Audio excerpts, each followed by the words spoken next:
আসসালামু আলাইকুম সুপ্রিয় দর্শক, শুভেচ্ছা সহ আমন্ত্রণ এনটিভি ইউরোপ নিউজের সাথে রয়েছে আমি মোহাম্মদ মাসুদুজ্জামান।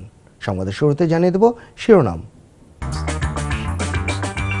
ব্রেক্সিটের উপর অচল অবস্থা কাটানোর প্রথম সুযোগ হিসাবে একটি সাধারণ নির্বাচনের আহ্বান জানিয়েছেন Labour leader Jeremy Corbyn.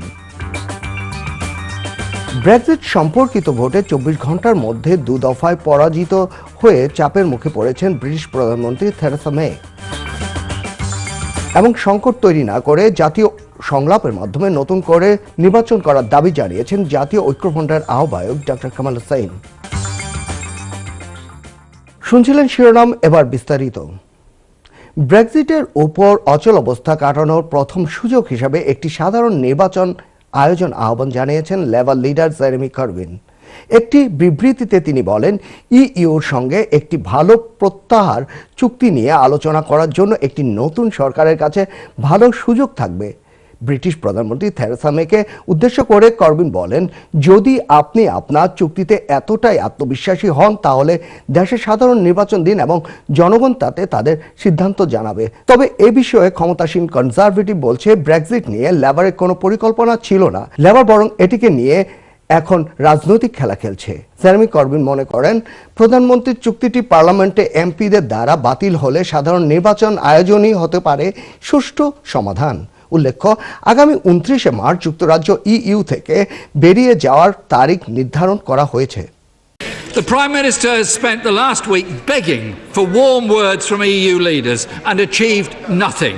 Not one single dot or comma has changed. She's already squandered millions of pounds of public money on last-minute, half-baked planning for a no deal that was rejected last night. So if her deal is defeated next week, as I hope and expect it will the Prime Minister do the right thing and let the people have a real say and call a general election? Brexit নিয়ে দফায় দফায় নতুন করে নাজেহাল হচ্ছেন যুক্তরাজ্যের প্রধানমন্ত্রী Theresa May. পার্লামেন্টের এমপিদের তৎপরতায় 24 ঘন্টার মধ্যে মে 2 দফায় পরাজিত হয়ে চাপের মুখে পড়েছেন। প্রথমত, পার্লামেন্টের সর্বদলীয় এমপিরা চুক্তিবিহীন ব্রেক্সিট ঠেকাতে একটি সংশোধনী প্রস্তাব পাশ করে। এর কয়েক ঘন্টা যেতে না যেতেই এমপিরা আগামী সপ্তাহের ভোটাভুটিতে ব্রেক্সিট চুক্তি পাশ না করলে চট জলদি নতুন পরিকল্পনা নিয়ে মেকে হাজির হওয়ার দাবি জানিয়ে আরেকটি সংশোধনীতে সমর্থন দিয়েছেন। টরি এমপিরা বিরোধী দল লেবার পার্টির সঙ্গে যোগ দিয়ে কমন্সের ভোটাভুটিতে মে সরকারকে এ নাজুক পরিস্থিতিতে ফেলেছে। এতে করে গণভোটের মতো বিকল্প পন্থা নেওয়ার পটও প্রস্তুত হতে পারে। We've also been looking at how Parliament can take a greater role as we take these negotiations on to the next stage. And so I can tell the House that in the event that our future relationship or alternative arrangements are not ready by the end of 2020, Parliament will have a vote on whether to seek to extend the implementation period or bring the backstop into effect. জার্মানির 3 বিমানবন্দরের নিরাপত্তা কর্মীরা ধর্মঘটে নামায় 643টি flight বাতিল হয়েছে। দুর্ভোগে পড়েছে 1 লাখেরও বেশি যাত্রী।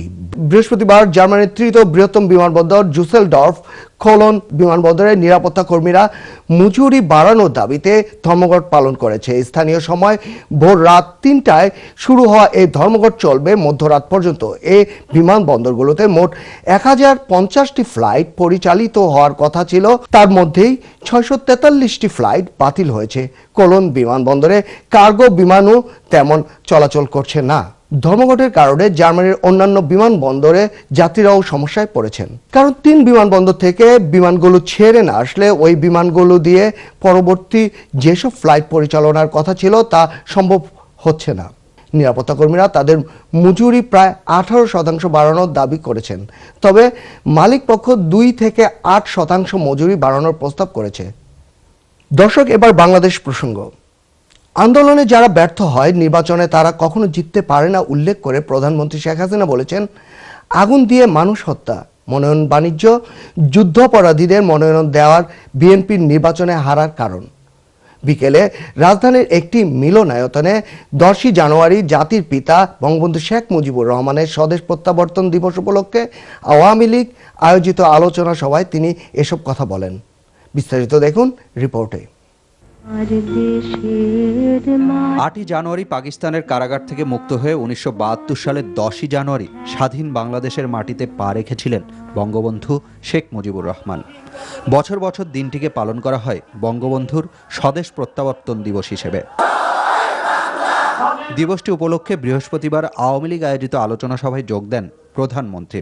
বলেন, বঙ্গবন্ধু দেশকে গভীরভাবে ভালোবেসেছিলেন বলেই মাত্র 3.5 বছরে যুদ্ধ বিধ্বস্ত একটি দেশকে স্বল্পোন্নত দেশের কাতারে উন্নীত করতে পেরেছিলেন।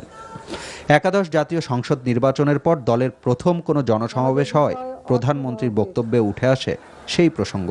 আপনারা যদি 2018 নির্বাচন আর 2008 নির্বাচন তুলনা করেন, 2008 কিন্তু ভোট পড়েছিল আরো অনেক বেশি, প্রায় 86% ভোট পড়েছিল। এ সময় আওয়ামী লীগের বিপুল ভোটে বিজয় ও বিএনপির হারের কারণও তুলে ধরেন শেখ হাসিনা। আন্দোলন যাদের ব্যর্থ হয়, নির্বাচনে তারা কখনো জয়ী হতে পারে না, এটা বাস্তবতা। এই নির্বাচনে বিএনপির ব্যর্থতার কারণটা কি? আমরা যদি 2013, 14 এবং 15 ঘটনা ধরি, প্রায় 500-র কাছাকাছি মানুষ আগুনে পুড়ে নিহত হয়েছে। যারা নমিনেশন নিয়ে এই ধরনের ট্রেড করেছে বা অকশনে দিয়েছে, তারা কি করে আশা করে তারা জয়ী হবে? যেখানে উচ্চ আদালত থেকে একটি দলকে নিষিদ্ধ ঘোষণা করা হয়েছে, জামাতে ইসলামী, সেই জামাতে ইসলামের 25 জনই নমিনেশন পেয়েছে। বাংলাদেশের জনগণ এখন মুক্তিযুদ্ধের চেতনায় বিশ্বাসী। তারা যুদ্ধাপরাধীদের কখনো ভোট দেবে না, ভোট তারা দিতে চায়ও না, তারা দেয়নি। আওয়ামী লীগ যখনই ক্ষমতায় এসেছে মানুষের জীবনে শান্তি নিশ্চিত করা ও উন্নত দেশ গড়ে তোলার লক্ষ্য নিয়েই কাজ করেছে বলেও জানান প্রধানমন্ত্রী। মাত্র 10 বছরের মধ্যে যদি বাংলাদেশকে সেই স্বল্পোন্নত দেশ থেকে উন্নয়নশীল দেশ হিসেবে আমরা উন্নত করতে পারি, তাহলে অতীতে যারা এই 28 বছর ক্ষমতায় ছিল তারা কেন পারে নাই? এটাই হচ্ছে সবথেকে বড় প্রশ্ন। তার কারণ একটাই, তারা স্বাধীনতার বিশ্বাস করেনি, মুক্তিযুদ্ধের চেতনায় বিশ্বাস করেনি। আবারও আওয়ামী লীগকে ভোট দিয়ে বিজয়ী করায় সাধারণ জনগণ সহ সর্বস্তরের পেশাজীবী মানুষের প্রতি কৃতজ্ঞতা ও ধন্যবাদ জানান প্রধানমন্ত্রী। আগামী 5 বছর আমাদের জন্য কঠিন পরীক্ষা।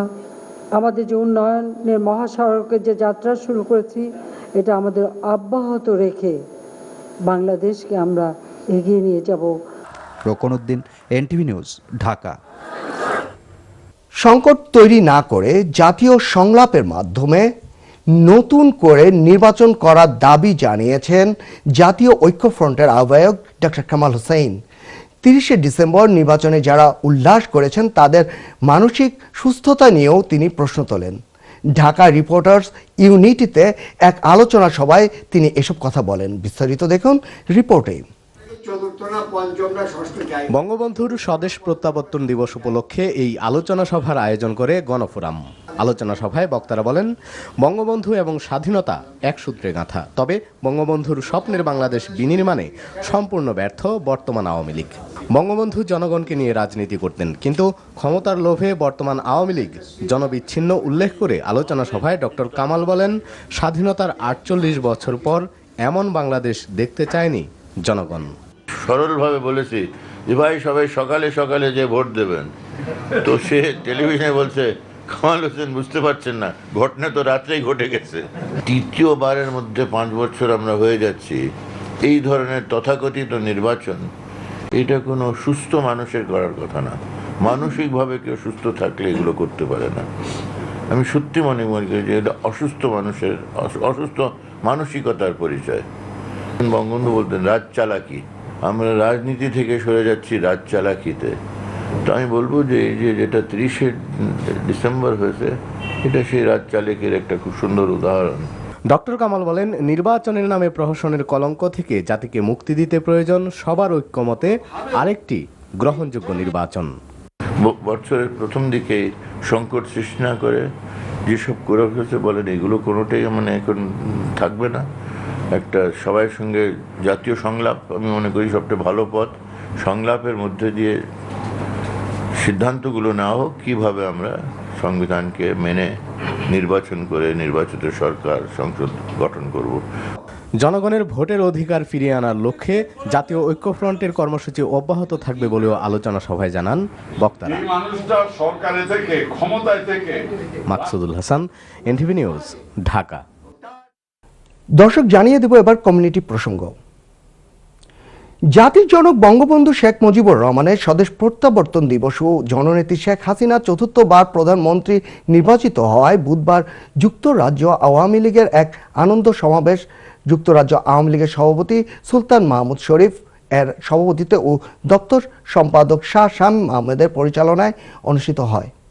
সভায় বক্তব্য রাখেন যুক্তরাজ্য আওয়ামী লীগের ভারপ্রাপ্ত সাধারণ সম্পাদক নাইম উদ্দিন রিয়াজ, সাংগঠনিক সম্পাদক আব্দুল আহাদ চৌধুরী, উপদেষ্টা পরিষদের সদস্য দেওয়ান গৌস সুলতান, আসম মিসবাহ সহ আরো অনেকেই। 290 দিন পাকিস্তানের কারাগারে বন্দী থাকার পর বঙ্গবন্ধু 1972 সালের 10 জানুয়ারি লন্ডন ও নয়াদিল্লি হয়ে স্বাধীন বাংলাদেশে ফিরে আসেন। এরপর থেকে 10 জানুয়ারি জাতির জনকের স্বদেশ প্রত্যাবর্তন দিবস হিসেবে পালন করে আসছে আওয়ামী লীগ। আগামী 27 জানুয়ারি অনুষ্ঠিত হতে যাচ্ছে লন্ডন বাংলা প্রেস ক্লাবের নির্বাচনকে সামনে রেখে মনোনয়নপত্র দাখিলের শেষ সময় ছিল 9 জানুয়ারি বুধবার সন্ধ্যা 7টার পরে অত্যন্ত আনন্দঘন পরিবেশে 15টি পদে 30 জন প্রার্থী মনোনয়নপত্র দাখিল করেছেন। প্রেসিডেন্ট পদপ্রার্থী হয়েছেন বর্তমান প্রেসিডেন্ট সৈয়দ নাজ পাশা ও সাবেক সাধারণ সম্পাদক মোহাম্মদ এমদাদুল হক চৌধুরী। ভাইস প্রেসিডেন্ট পদে ব্যারিস্টার তারেক চৌধুরী ও মোহাম্মদ আব্দুস সত্তার। জেনারেল সেক্রেটারি পদে বর্তমান সেক্রেটারি মোহাম্মদ জুবায়ের ও আনিসুর রহমান। ক্লাব সূত্রে জানা গেছে, ব্রিটেনে বাংলা মিডিয়ার সংবাদকর্মীদের সংগঠন লন্ডন বাংলা প্রেস ক্লাবের দ্বিবার্ষিক সাধারণ সভা ও নির্বাচন আগামী 27 জানুয়ারি রবিবার পূর্ব লন্ডনের ইমপ্রেশন হলে অনুষ্ঠিত হবে। নির্বাচনে অংশ নিতে আগ্রহী প্রার্থীরা আগামী 9 জানুয়ারি বুধবার নমিনেশন ফর্ম জমা দেন। নমিনেশন প্রত্যাহারের শেষ তারিখ 12 জানুয়ারি এবং বৈধ প্রার্থীদের তালিকা প্রকাশ করা হবে 14 জানুয়ারি সোমবার। আজকে অত্যন্ত আনন্দঘন পরিবেশে প্রেস ক্লাবের ইলেকশনের নমিনেশনগুলো পড়েছে। আমরা আশা করছি যে আগামী 27শে জানুয়ারি যে নির্বাচন অনুষ্ঠিত হবে এটাও প্রাণবন্ত হবে। প্রেস ক্লাবের ইতিহাসে সবসময়ই নমিনেশন পড়ার দিন খুব প্রাণবন্ত একটা অবস্থা থাকে। এখানে সবাই এসে নমিনেশন, এই প্রথমবারের মতো আমরা প্রেস ক্লাবের অফিস করেছি। এই অফিসে আমরা এই প্রথমবারের মতো নমিনেশন যারা নির্বাচন কমিশনার আছেন তারা গ্রহণ করলেন। আমরা যে পরবর্তী নির্বাচন কেন্দ্রিক যত প্রক্রিয়া থাকবে সবগুলোই এই অফিস থেকে পরিচালনা করা হবে। Greater Sylhet development and welfare council in UK এর উইরার ব্রাঞ্চের উদ্যোগে প্রবাসী বাংলাদেশিদের মধ্যে বেসিক ফুড হাইজিন অ্যাওয়ারনেস প্রশিক্ষণ কর্মশালার সনদ বিতরণ অনুষ্ঠান অনুষ্ঠিত হয়েছে। আমাদের লিভারপুল প্রতিনিধি ফখরুল আলম জানান, মঙ্গলবার greater Sylhet development and welfare council in UK Wirral ব্রাঞ্চের আয়োজনে প্রশিক্ষণ কর্মশালায় অংশগ্রহণকারীদের মধ্যে বেসিক ফুড হাইজিন অ্যাওয়ারনেস সনদ প্রদান করা হয়েছে।